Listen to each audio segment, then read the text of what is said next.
May 6th, 2019.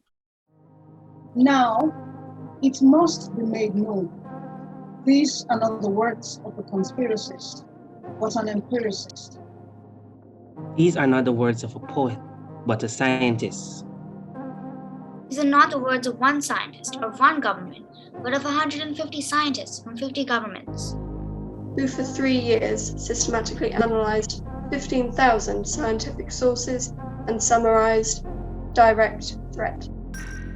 And the casualty is 1 million endangered species and us.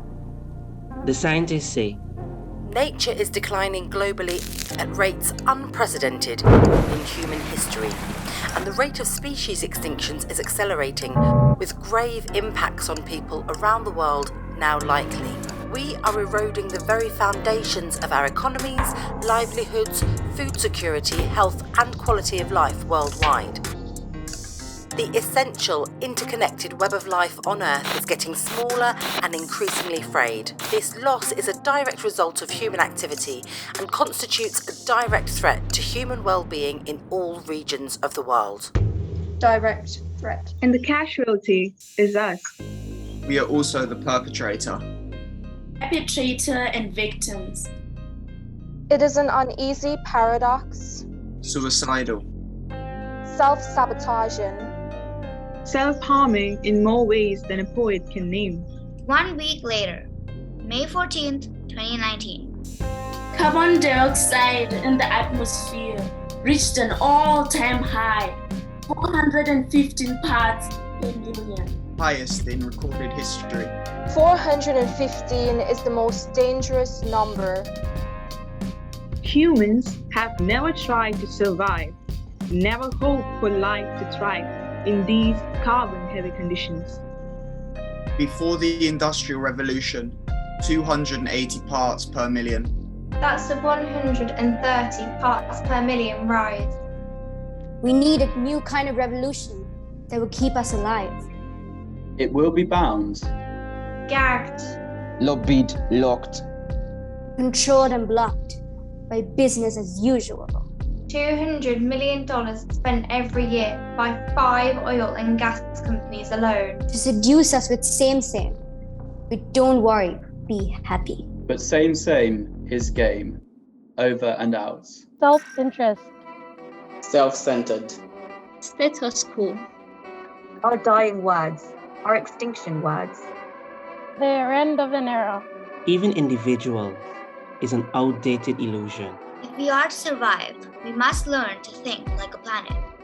30 years they give us. 2 to 3 decades to completely eliminate carbon emissions planet-wide. 12 years to cut them in half. We've entered the red zone. It's a stop sign. It's a red light district. 1 million species are ringing the alarm bells with their own endangered bodies. Not quick fix, fast book, tempting fate. No, not that mistake. It is no longer climate change, but climate crisis. We are at war with warming. We are at war with ourselves. We invest in trying so hard to treat all of our addictions. Alcohol. Smoking. Shopping. Meth. But no addiction is more deadly, widespread, and global than creating carbon. We must learn to think like a planet, or it is the end of everything as we know it. Decisions made in 2075 won't matter. These are the scary words from the cheap seat that no one wants to hear. Coming from the mouths of striking school children. Intergovernmental scientists and the words of poets. And we are not singing freedom songs. These are not songs of freedom. These are hard to hear songs of hard to face choices, of hard to make change. What if we do not change? And I say this in the Pacific, Asia, Africa, Europe, Caribbean. There will be no redemption song. We will not be the first extinction, and we will not be the last. But we will be the only ones who did it to ourselves.